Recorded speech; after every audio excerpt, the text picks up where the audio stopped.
काय तिकडे खात पित असते मला माहित नाही, पण घरी आल्यानंतर माझ्या घरी कोणताही महात्मा साधू संत आला त्यांना सांगावं लागत ते बाबू नमस्कार करतो, किंवा माझ्या समोर ते वाईट मार्गाने जात नाही. एवढंच आपल्याला समाधान. तुम्हाला काय वाटतं आता पोरं काय करतात? सिरियल पाहतात टीव्हीवर, ज्या पाहू नाही ते पाहतात. पण तुमच्या माझ्यासारखा बुडा आला लगेच चेंज करतात. काय करतात? ते चॅनल बदलतात. आता त्याने चॅनल बदललं का तेवढ्यातच आपण आपली शान समजावा की आपली आईनं एवढी राखली हे बस झालं.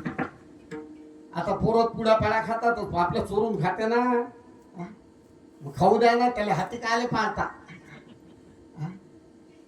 त्याला हाती पाहून काय फायदा का? त्याला मी नाही करत, खजील करायचं, काही करायचं नाही. आणि दुसरं सांगतो, 5 वर्षांनी लाल आहे, जोपर्यंत मुलगा 5 वर्षाचा होत नाही तोपर्यंतच लाल करायचा. 10 वर्षांनी ताडे, 10 वर्षानंतर फोकाट ठेवायचा. 12वी जायपर्यंत का व्हाय ना. हा, पण प्राप्ते तू 16 वर्षे, मुलगा 16 वर्षाचा झाला की पुत्र मित्र बदाचे रे, बापानं पोरासोबत मित्रासारखं वर्तन करावं. आपले पोर म्हणजे आपले फ्रेंड. हा, म्हणजे पोराला बी दोस्त मित्रासारखं बोलत असतो. आणि त्याला जबरदस्ती काम नाही सांगायचं. दादा हा इलेक्ट्रिक बिल भरायचं होतं, सिलेंडर आणायचं होतं, पण मला अजिबात वेळ नाही. दादा पा होत असेल तर करा. बाबा तुम्ही अजिबात टेन्शन घेऊ नका, सर्व काम मी करतो. दादा